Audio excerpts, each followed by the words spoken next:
माघ पूर्णिमा तक चलने वाले कल्पवास के दौरान तीर्थालु सांसारिक सुखों को त्याग कर तपस्वी संतों की तरह कुटिया में रहते हैं। उनकी दिनचर्या ब्रह्म मुहूर्त में गंगा स्नान से शुरू हो संध्या वंदना और भजन कीर्तन जैसे आध्यात्मिक कार्यों के साथ रात्रि तक समाप्त होती है। श्रद्धालु दिन में केवल एक ही बार भोजन ग्रहण कर मानसिक रूप से धैर्य, अहिंसा और भक्ति भाव में लिप्त रहते हैं। ऐसी मान्यता है कि जो कल्पवासी मोक्ष की अभिलाषा लिए कुंभ पर्व में कल्पवास के नियमों का पालन करते हैं, उन्हें मोक्ष अवश्य ही प्राप्त होता है।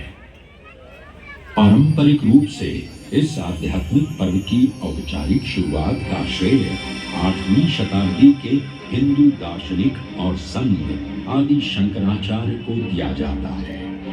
उन्होंने न केवल 4 पवित्र मठों पुरी, श्रृंगेरी, द्वारका और बद्रीनाथ की स्थापना की थी, बल्कि सन्यासी परंपरा को जीवित रखने हेतु 10 नाम सन्यासी व्यवस्था का गठन भी किया था, जिसके अंतर्गत निर्माणी, अटल, निरंजनी, आनंद, जूना, आवाहन और अग्निसात नामक 7 अखाड़े निर्मित हुए।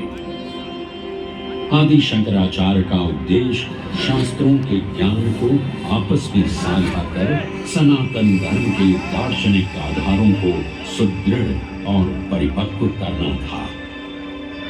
अतः धर्म की सभी शाखाओं को संगठित रखने हेतु आदि शंकराचार्य ने प्रयाग की भूमि पर कुंभ पर्व को पुनः आयोजित किया।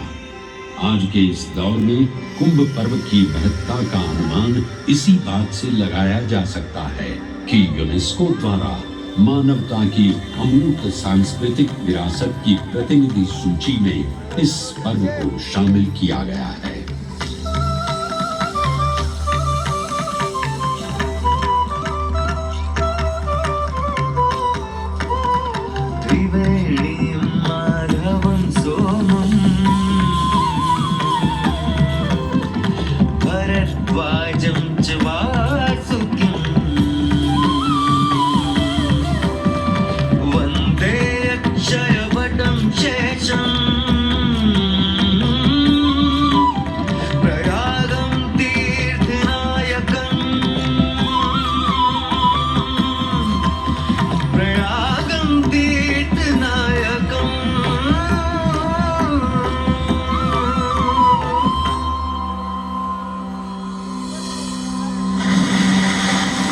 त्रिवेणी, माधव, सोम, भरद्वाज, वासुकी, अक्षयवट और शेषनाग, प्रयाग के इन 7 तीर्थ नायकों की हम वंदना करते हैं, परंतु उक्त 7 तीर्थ नायकों में वेणी माधव का ही प्रमुख स्थान है।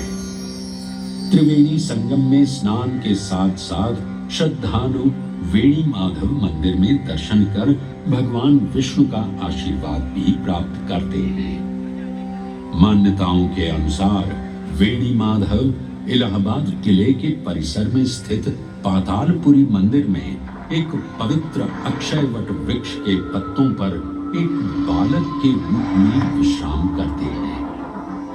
पौराणिक कथाओं के अनुसार अक्षयवट एक शाश्वत वृक्ष है जो भगवान विष्णु का स्थायी निवास है, जहां से वे सृष्टि का पुनः निर्माण करते हैं।